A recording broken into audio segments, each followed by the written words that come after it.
ನಾನು ಕಳೆದ 30 ವರ್ಷಗಳಿಂದ ಲಾಲ್ಬಾಗ್ ವಾಕರ್ ಅಸೋಸಿಯೇಷನ್ ಮೆಂಬರ್ ಕೂಡ ಮತ್ತು ಇಲ್ಲಿ ವಾಕಿಂಗ್ ಮಾಡ್ತಾ ಇದ್ದೀವಿ.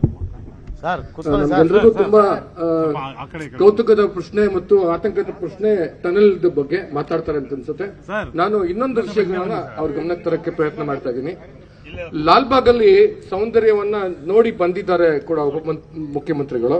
ಇಲ್ಲಿ ಲಾಲ್ಬಾಗ್ ಅಲ್ಲಿ DSLR ಕ್ಯಾಮೆರಾ ತರುವಂತೆ ಇಲ್ಲ ಅಂತ ಬೋರ್ಡ್ ಹಾಕಿದ್ದಾರೆ.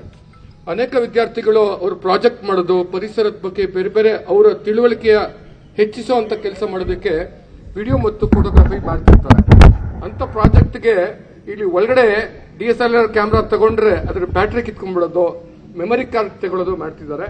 ಈ ಅವಕಾಶ ಕೊಡಬೇಕು ಅಂತ ನಾನು ನಿಮ್ಮೆಲ್ಲರ ಪರವಾಗಿ ಮತ್ತು ನನ್ನ ಮಗ ಇಲ್ಲಿ ಅನೇಕ ಅಧ್ಯಯನಕ್ಕೆ ಬರ್ತಾ ಇರ್ತಾನೆ ಅಂತವ್ರಿಗೆ ವ್ಯವಸ್ಥೆ ಮಾಡಿಕೊಡ್ಬೇಕು ಅಂತ ನಾನು ಕೇಳ್ಕೊಳ್ಳೋಕೆ ಇಷ್ಟಪಡ್ತೀನಿ. ನಿರ್ಭೀತ, ನಿಷ್ಪಕ್ಷಪಾತ, ವಿಶ್ವಾಸಾರ್ಹ ಸುದ್ದಿಗಳಿಗೆ ಮತ್ತೊಂದು ಹೆಸರಾಗಿರುವ ನ್ಯೂಸ್ 18 ಕನ್ನಡ ಈಗ ಆಪ್ನಲ್ಲೂ ಲಭ್ಯವಿದೆ. ದಯವಿಟ್ಟು ಇಲ್ಲಿರುವ QR ಕೋಡ್ ಸ್ಕ್ಯಾನ್ ಮಾಡಿಕೊಂಡು ಆಪ್ ಡೌನ್ಲೋಡ್ ಮಾಡೋದಕ್ಕೆ ಮರಿಬೇಡಿ. ನಿಮ್ಮ ಬೆಂಬಲ ಹೀಗೆ ಸದಾ ನಮ್ಮೊಂದಿಗಿರಲಿ. ಧನ್ಯವಾದ. ನಮಸ್ಕಾರ ಎಲ್ಲರಿಗೂ. ನನ್ನ ಹೆಸರು ಮಹೇಶ್ ಅಂತ. ನಾನು ಆಕ್ಯುಪಂಚರ್ ಡಾಕ್ಟರು. ಸೊ ಈ ಒಂದು ವಿಷಯದಲ್ಲಿ, ನೇಚರ್ ವಿಷಯದಲ್ಲಿ ಕೆಲವೊಂದು ಸಿಮಿಲಾರಿಟೀಸ್ ನಾನು ಹೇಳಬೇಕು ಅಂತ ಇಷ್ಟಪಡ್ತೀನಿ. ಸೊ ನಮ್ಮ ಬ್ಯಾಂಗ್ಳೂರಲ್ಲಿ ಇವತ್ತು ಇರೋದು lung space the biggest best place ಬಂದು ಇದು. ಬ್ಯಾಂಗ್ಳೂರಲ್ಲಿ ಇರೋಂಥ ಒಂದೇ ಹಿಲ್ ಇರೋದು ನಮಗೆ ಲಾಲ್ಬಾಗು, ಬೇರೆ ಎಲ್ಲೂ ಇಲ್ಲ. ದೇವನಹಳ್ಳಿ ಹತ್ರ ಒಂದು ಹಿಲ್ ಇತ್ತು, ಅದನ್ನೆಲ್ಲ ಕಡ್ದು ಆಗ್ಲೇ ಮಾರ್ಬಿಟ್ಟಿದ್ದಾರೆ.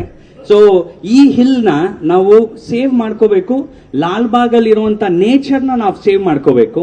ಆಸ್ ಅ ಡಾಕ್ಟರ್ ನಾನು ಹೇಳೋದು, ಈ ಒಂದು ನೇಚರ್ ಇಲ್ಲದೆ ನಾವು ಇರಕ್ಕಾಗಲ್ಲ. ಜಯನಗರಲ್ಲಿ ಇವತ್ತು ಬರೀ 10 ನಿಮಿಷ ಆಕ್ಸಿಜನ್ ತಗೊಳಕ್ಕೆ 4,500 ರೂಪಾಯಿ ಚಾರ್ಜ್ ಮಾಡ್ತಿದ್ದಾರೆ. ಸೊ ನಮಗಿಲ್ಲಿ ದೇವರು ಕೊಟ್ಟಿರುವಂತ ನೇಚರ್ ಇದೆ. ಈ ಒಂದು ಲಾಲ್ಬಾಗ್ ಪರಿಸರನ ಯಾವುದೇ ಪ್ರಾಜೆಕ್ಟ್ಗೆ, ಯಾವುದೇ ಕಾರಣಕ್ಕೆ ಈ ಒಂದು ಪರಿಸರನ ಹಾಳು ಮಾಡಬಾರ್ದು ಅಂತ ನಮ್ಮ DCM ಸಾಹೇಬರಿಗೆ ನಾನು ರಿಕ್ವೆಸ್ಟ್ ಮಾಡ್ಕೊಳ್ತೀನಿ. ಎನಿಥಿಂಗ್ ನೀವು ಏನಾದ್ರೂ ಇನ್ಫ್ರಾಸ್ಟ್ರಕ್ಚರ್ ಡೆವಲಪ್ ಮಾಡಿ, ನೇಚರ್ನ ಒಂದು ಸಮತೋಲನ ಮೇಂಟೈನ್ ಮಾಡಕ್ಕೆ ನೀವು ಮನಸ್ಸಲ್ಲಿ ಇಟ್ಕೊಂಡು ನೀವು ಮಾಡಿ ಅನ್ನೋದು ನನ್ನ ಅಭಿಪ್ರಾಯ as a doctor. Thank you.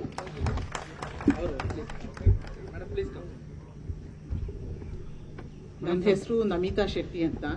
ನಾನು ಜಯನಗರ್ ಫಸ್ಟ್ ಬ್ಲಾಕ್ ಬೈಲ್ಸ್ ಅಂತ ಕಡೆಯಿಂದ ಬರ್ತಾ ಇರೋದು. ನನ್ನ ಮೇನ್ ಕಂಟೆನ್ಷನ್ ಇಸ್ ನನ್ನ ನಾಯ್ಸ್ ಪೊಲ್ಯೂಷನ್. ನಮ್ಮ ಮನೆ ಹತ್ರ ನಿಮ್ಹ್ಯಾನ್ಸ್ ಇದೆ, ಇಂದಿರಾ ಗಾಂಧಿ ಇದೆ, ಸಂಜಯ್ ಗಾಂಧಿ ಹಾಸ್ಪಿಟಲ್ ಇದೆ. ಆಂಬುಲೆನ್ಸ್ ಮೇಲೆ ಕೆಳಗೆ ಹೋಗ್ತಾ ಇರುತ್ತೆ. ರೋಡ್ಗಳು ಇಟ್ ಇಸ್ ಅಧ್ವಾನ ಅಂದ್ರೆ ಅಧ್ವಾನ ಆಗಿದೆ. ಅದಲ್ಲದೆ ನಾಯ್ಸ್ ಪೊಲ್ಯೂಷನ್ ಪ್ರತಿ ತಿಂಗಳು ಒಂದ್ ಎಲ್ಲಮ್ಮ ಜಾತ್ರೆ, ಒಂದ್ ಆ ಜಾತ್ರೆ, ಈ ಜಾತ್ರೆ ಅನ್ಬಿಟ್ಟು ಒಂದು DJ ಹಾಕ್ತಾರೆ, ಇಲ್ಲ ಕುಣಿದು ಬಿಟ್ಟು ಎಲ್ಲ ಇಡೀ ರಸ್ತೆ ಇಡೀ ನಮ್ಗೆ ಗಲಾಟೆ ಮಾಡ್ತಾರೆ. ಲೈಟ್ ಹಾಕ್ತಾರೆ. ಲೈಟ್ ಹೇಗೆ ಹಾಕ್ತೀರಾ? ನಿಮ್ಗೆ ಹೇಗೆ ಪರ್ಮಿಷನ್ ಸಿಗುತ್ತೆ? ಸಿದ್ದಾಪುರ ಪೊಲೀಸ್ ಸ್ಟೇಷನ್ ಅವ್ರು ಹೇಗೆ ಪರ್ಮಿಷನ್ ಕೊಡ್ತಾರೆ?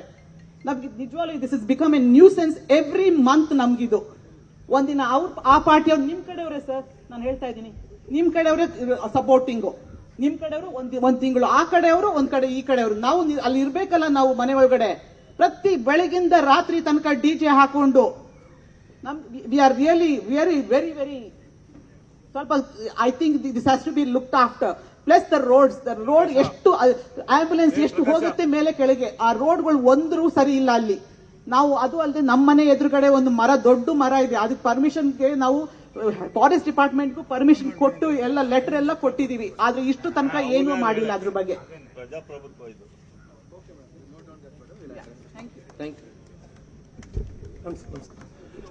ನನ್ನ ಹೆಸರು ವಿಜಯ ನಿಶಾಂತ್ ಅಂತೇಳಿ.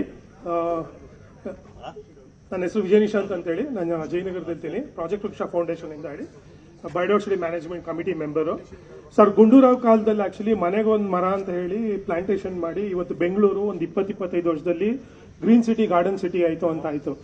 ಬಟ್ ಇವತ್ತು ಏನಾಗ್ತಾ ಇದೆ ಸರ್, ಎಲ್ಲ ಫುಟ್ಪಾತ್ ಅಲ್ಲಿ ಏನ್ ಮಾಡ್ತಾ ಇದ್ರೆ ಕಂಪ್ಲೀಟ್ ಕಾಂಕ್ರಿಟೈಸೇಷನ್ ಮಾಡ್ತಾ ಇದಾರೆ. ಆಕ್ಚುಲಿ ಆ ಕಾಂಕ್ರಿಟೈಸೇಷನ್ ಮಾಡ್ಬಿಟ್ಟು ಏನ್ ಮಾಡಿದ್ರೆ 15 ಫೀಟ್ಗೆ ಇಲ್ಲ 20 ಫೀಟ್ಗೆ ಒಂದು ಜಾಗಕ್ಕೆ ಬಿಡಬೇಕು. ಆ ಜಾಗದಲ್ಲಿ ಇವರು ಮರ ಎಲ್ಲೂ ಹಾಕಕ್ ಬಿಡ್ತಾ ಇಲ್ಲ. ಫುಲ್ ಕಾಂಕ್ರಿಟೈಸೇಷನ್ ಆಗ್ತಾ ಇರೋದ್ರಿಂದ ಸೌತ್ ಬೆಂಗಳೂರಲ್ಲಿ ಕೂಡ ಏನೇನ್ ದೊಡ್ಡ ಮರಗಳು ಇತ್ತು ಆ ಫುಟ್ಪಾತ್ ಎಲ್ಲ ಹೋಗಿ ಇವತ್ತೇನಾಗಿದೆ, ಮರಗಳೆಲ್ಲ ಎಡ್ಜಿಗೆ ಬಂದಿದೆ. ಸೊ ಲಾಲ್ಬಾಗ್ ಅಲ್ಲಿ ಮಾಡಬೇಕಾದ್ರೆ ಏನಂದ್ರೆ ಸರ್, ಗುಂಡೂರಾವ್ ಕಾಲದಲ್ಲಿ ಏನ್ ಸ್ಟಾರ್ಟ್ ಆಗಿತ್ತೋ 15 ಫೀಟ್ಗೆ 20 ಫೀಟ್ಗೆ ಆ ರೀಪ್ಲಾಂಟಿಂಗ್ ಮತ್ತೆ ಆಗ್ಬೇಕು. ದ ಹೋಲ್ ಪಾಯಿಂಟ್ ಬೆಂಗಳೂರು ಬರೋದು green city and garden city, ಆ ಇನಿಷಿಯೇಷನ್ ಮತ್ತೆ ಆಗ್ಬೇಕು ಸರ್. ಸರ್ ಆಮೇಲೆ ಕಾಂಟ್ರಾಕ್ಟರ್ಸ್ ಚೋಕ್ ಮಾಡ್ತಾರಲ್ಲ, ರೀಸೆಂಟ್ ಆಗಿ ನಮ್ಮ ಶ್ರೀಶ್ವರ್ ಖಂಡ್ರೆ ಅವರು ಬಂದು ಅದನ್ನ ತೆಗ್ಸಿ ಸರ್, ರಿಜ್ವಾನ್ ಸರ್ ನಿಮ್ಮ ಇದ್ರಲ್ಲೇ ಬಂದು ತೆಗ್ಸಿ ಮಾಡಿಸ್ಕೊಟ್ಟಿದ್ದಾರೆ. ಅದನ್ನ ಕೂಡ ತೆಗಿಸ್ಬೇಕು ಸರ್, ಯಾಕಂದ್ರೆ ಅದು ಹಳೇದಾಗಿ ಯಾರ ಮೇಲಾದ್ರೂ ಬೀಳೋದು, ಪ್ರಾಣ ಹೋಗೋದು ಇದೆಲ್ಲ ಆಗ್ತಾ ಇದೆ. 15 ಫೀಟ್ಗೆ ಅದೊಂದು ಜಾಗ ಬಿಡ್ಬೇಕು ಸರ್. ಆಕ್ಚುಲಿ ಅದೊಂದು 15 ಜಾಗ ಬಿಡಬೇಕು. ರೀಪ್ಲಾಂಟಿಂಗ್ ಇನಿಷಿಯೇಟಿವ್ ಮತ್ತೆ ಸ್ಟಾರ್ಟ್ ಆಗ್ಬೇಕು ಸರ್ ಆಕ್ಚುಲಿ. ಯಾಕಂದ್ರೆ ಲಾಲ್ಬಾಗ್ ಎಲ್ಲ ಸುತ್ತಮುತ್ತ ಗ್ರೀನ್ ಆಗ್ಬೇಕು. ಇವಾಗ ವಾಕ್ ಮಾಡ್ಬೇಕಾದ್ರೆ ಬರೀ ಲಾಲ್ಬಾಗ್ ಅಲ್ಲೇ ಆಗ್ಬಾರ್ದು, ರೋಡ್ ಸೈಡ್ ಅಲ್ಲೂ they should walk it. Actually they should like ಒಬ್ರು ಬಡವರು 1-2 ಕಿಲೋಮೀಟರ್ ನಡ್ಕೊಂಡು ಹೋಗಿ ಒಂದು 10 ರೂಪಾಯಿ ಮಿಕ್ಸೋ ಅಂತ ಕೆಲಸ ಆಗ್ಬೇಕು sir. That is the idea actually, that should be done actually. Thank you. ಎಲ್ಲರೂ ಕೂಡ ಸ್ವಲ್ಪ ಸಾಟ್, ತುಂಬಾ ಜನ ಮಾತಾಡಿರ್ತದೆ, ಸ್ವಲ್ಪ ಇಶ್ಯೂಸ್ ಕರೆಕ್ಟ್ ಆಗಿ ಹೇಳಿಬಿಟ್ಟು ಇದು ಮಾಡಿ ಪ್ಲೀಸ್. ನನ್ನ ಹೆಸರು ಮಹಾಂತೇಶ್ ಅಂತೇಳಿ. ನನ್ನ ಕಾಂಟ್ಯಾಕ್ಟ್ ನಂಬರ್ ಬಂದು 94498490 ಸರ್. ತಮ್ಮಲ್ಲಿ ಮನವಿ ಏನಂತಂದ್ರೆ, ಈಗ ಸಾಕಷ್ಟು ಜನ ಲಿಟರಿಂಗ್ ಮಾಡ್ತಾರೆ. ಲಿಟರಿಂಗ್ ಅಂದ್ರೆ ಕಸ ಎಲ್ಲಿ ಬೇಕಾದ್ರೂ ಬಿಸಾಕ್ತಾರೆ, ರೋಡಲ್ಲಿ ಬಿಸಾಕ್ತಾರೆ, ಆಮೇಲೆ ಗಲ್ಲಿಯಲ್ಲಿ ಬಿಸಾಕ್ತಾರೆ. ಅವ್ರಿಗೆ ನಾವ್ ಹೆಂಗ್ ಗೊತ್ತಾ, ಇವನ್ ಇನ್ಕ್ಲೂಡಿಂಗ್ ಚಿಕ್ಕ ಮಕ್ಕಳು, ಇನ್ಕ್ಲೂಡಿಂಗ್ ಸ್ಕೂಲ್ ಹುಡುಗರು, ನೀವು ಇಷ್ಟೊಂದು ಜನ ಪೌರ ಕಾರ್ಮಿಕರನ್ನು ಅಪಾಯಿಂಟ್ ಮಾಡ್ತೀರಾ. ಆ ಪೌರ ಕಾರ್ಮಿಕರನ್ನ ಅವ್ರನ್ನ ಎಜುಕೇಟ್ ಮಾಡಕ್ಕೆ ಯೂಸ್ ಮಾಡ್ಬೇಕಂತ. ಯಾಕೆ ಅವರು ಬೇರೆಯವ್ರ ಕಸ ಹೊಡೆದಿದ್ದು, ಬೇರೆಯವ್ರ ಕಸ ಹಾಕಿದ್ದು, ಇವ್ರು ಯಾಕೆ ಕಸ ಹೊಡಿಬೇಕು? ಅವ್ರಿಗೆ ನಾವು ಒಂದು ತಿಳುವಳಿಕೆ ಕೊಟ್ರೆ, ಚಿಕ್ಕ ಹುಡುಗರಿಗಾಗಲಿ ದೊಡ್ಡವ್ರಿಗಾಗಲಿ ಅವ್ರಿಗೆ ಒಂದು ನಾಲೆಜ್ ಬರುತ್ತೆ. ಆಮೇಲೆ ಅವ್ರು ಕ್ಲೀನಾಗಿ ಇಡ್ಬೋತಾರೆ. ನಾವು ಹೇಳ್ತಾನೆ ಇಲ್ಲ ಅದನ್ನ. ಯಾಕಂದ್ರೆ ನಾವು ನೋಡ್ತಾ ಇದೀನಿ, ಚಿಕ್ಕ ಹುಡುಗರು ಅದು ಚಾಕ್ಲೇಟ್ ಅಂತೆ, ಆಮೇಲೆ ಲೇಸ್ ಕವರು, ಆಮೇಲೆ ಎಲ್ಲ ಕವರ್ಗಳು ಬಿಸಾಕ್ತಾರೆ. ಅದಕ್ಕೆ ನಾವು ಮಾಡ್ತಾ ಇಲ್ಲ. ನಾವೇನೋ ಹೇಳಕ್ ಹೋದ್ರೆ ಅವ್ರು ಜಗಳಕ್ಕೆ ಮಾಡ್ತಾರೆ ಹುಡುಗರು, ತಂದೆ ತಾಯಿ ಸಹ ಜಗಳಕ್ಕೆ ಮಾಡ್ತಾರೆ, ನೀನ್ಯಾರು ಹೇಳಕ್ಕೆ ಅಂತೇಳಿ. ಒಂದು ಸರ್. ಎರಡನೇದು ಏನಂತಂದ್ರೆ, ಈಗ ನಾವು ಟ್ರಾಫಿಕ್ ಸಿಗ್ನಲ್ ನಿಂತಿರ್ತೀವಿ, ಅದರಲ್ಲಿ ಒಂದು 50 ಗಾಡಿಯಲ್ಲಿ ಒಂದು 5-6 ಗಾಡಿ ಸಿಗ್ನಲ್ ಇದ್ದು ಸಹ ವೈಲೇಟ್ ಮಾಡಿ ಹೋಗ್ತಾರೆ. ಅವ್ರಿಗೆ ಯಾರು ಪನಿಷ್ ಮಾಡಲ್ಲ. ಅವ್ರಿಗೆ ಪನಿಷ್ಮೆಂಟ್ ಯಾಕಂದ್ರೆ ಅವರಿಂದ ಬೇರೆಯವ್ರು ಸಹ ಮತ್ತೆ ನೆಕ್ಸ್ಟ್ 6ನೇನೋ 7ನೇನೋ 8ನೇನೋ ಅಂತ ಹೋಗ್ತಾನೆ. ಆದ್ರಿಂದ ನೀವು ಅವ್ರಿಗೆ ಎಲ್ಲರಿಗೂ ಪನಿಷ್ ಮಾಡೋದ್ರಿಂದ ಎಲ್ಲರೂ ಡಿಸಿಪ್ಲಿನ್ ಕಲಿತಾರೆ. ಆಮೇಲೆ ಇದು ಟ್ರಾಫಿಕ್ ಡಿಸಿಪ್ಲಿನ್ ಕಲಿತಾರೆ. Thank you.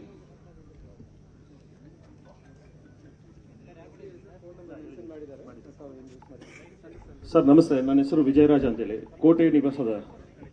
ಕೋಟೆ ಪ್ರದೇಶದ ನಿವಾಸಿ ಸರ್. ಸರ್ ನಮ್ಮ ಪ್ರದೇಶ ಬಂದ್ಬಿಟ್ಟು 13 ಹೆರಿಟೇಜ್ ಮಾನ್ಯುಮೆಂಟ್ಸ್ ಇದೆ ನಮ್ಮ ಏರಿಯಾ. ಸೊ ನಮ್ಮ ಕೋಟೆ ಏರಿಯಾ ಬಂದ್ಬಿಟ್ಟು ರೆಕಗ್ನೇಷನ್ ಹೋಗ್ಬಿಟ್ಟಿದೆ ಸರ್. ಈಗ ನೋಡಿದ್ರೆ ನಮ್ಮ ಕೋಟೆ ಮ್ಯಾಪ್ ಅಲ್ಲೇ ಕಾಣಿಸ್ತಾ ಇಲ್ಲ ನಮ್ಮ ಕೋಟೆ ಅನ್ನೋದು.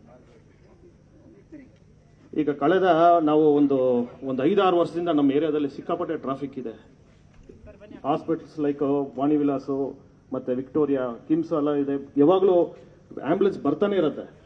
ಆ ಆಂಬ್ಯುಲೆನ್ಸ್ಗೆ ಜಾಗನೇ ಸಿಗಲ್ಲ ಸರ್. ಎಷ್ಟೋ ಸಲ ಆಂಬ್ಯುಲೆನ್ಸ್ ನಲ್ಲೇ ಬಹಳ ಜನ ತೀರೋಗಿದ್ದಾರೆ. ಅದರಿಂದ ಕಮೋಷನ್ಸ್ ಆಗುತ್ತೆ, ಗೆಲಾಟ ಆಗುತ್ತೆ ಅಲ್ಲಿ. ಆಲ್ಬರ್ಟ್ ವಿಕ್ಟರ್ ರೋಡ್ ಅಂದ್ಬಿಟ್ಟು, ಅದಕ್ಕೆ ಆ ರೋಡ್ಗೆ ಒಂದು ರೋಡ್ 3 ಹೆಸರು ಹೊಂದಿದೆ ಸರ್. ಒಂದು ಅದೇ ಹಿಂದೂ ಮುಸ್ಲಿಂ ಕ್ರಿಶ್ಚಿಯನ್ ಅಂದ್ಬಿಟ್ಟು 3 ಹೆಸರು ಇಟ್ಬಿಟ್ಟಿದ್ದಾರೆ. Albert Victor road, Tipu Sultan road, ಮತ್ತೆ ಆಲೂರು ವೆಂಕಟರಾವ್ ರೋಡ್ ಹಾಕಿದ್ದಾರೆ. ಯಾವ ರೋಡ್ ಅಂತ ಗೊತ್ತಿಲ್ಲ ನಮ್ಗೆ ನಮ್ಮ ಏರಿಯಾದಲ್ಲಿ. ಒಂದು ರೋಡ್ 3 ಹೆಸರು. ಮತ್ತೆ ಕೋಟೆ ಅನ್ನೋದು ಯಾರಿಗೆ ಗೊತ್ತೇ ಇಲ್ಲ ಸರ್. ನಮ್ಮ ಏರಿಯಾದಲ್ಲಿ ಯಾರಾದ್ರೂ ಆಟೋ ಕೋಟೆನ ಎಲ್ಲಿದೆ ಅಂತಾರೆ. ಕೋಟೆ ಬಂದ್ಬಿಟ್ಟು ನಮ್ಮ ಬೆಂಗಳೂರಿಗೆ ಫಸ್ಟ್ ಏರಿಯಾ ಅಂತಾರೆ. ಸೊ ಅದ್ರದ್ದೊಂದು ಇದು ಸರ್. ಮತ್ತೆ ಟ್ರಾಫಿಕ್ ಥ್ಯಾಂಕ್ ಯು ಸರ್. ನಿರ್ಭೀತ, ನಿಷ್ಪಕ್ಷಪಾತ, ವಿಶ್ವಾಸಾರ್ಹ ಸುದ್ದಿಗಳಿಗೆ ಮತ್ತೊಂದು ಹೆಸರಾಗಿರೋ ನ್ಯೂಸ್ 18 ಕನ್ನಡ ಈಗ ಆಪ್ನಲ್ಲೂ ಲಭ್ಯ ಇದೆ. ದಯವಿಟ್ಟು ಇಲ್ಲಿರೋ QR ಕೋಡ್ ಅನ್ನ ಸ್ಕ್ಯಾನ್ ಮಾಡಿಕೊಂಡು ಆಪ್ ಡೌನ್ಲೋಡ್ ಮಾಡೋದಕ್ಕೆ ಮರಿಬೇಡಿ. ನಿಮ್ಮ ಬೆಂಬಲ ಹೀಗೆ ಸದಾ ನಮ್ಮೊಂದಿಗಿರಲಿ. ಧನ್ಯವಾದ.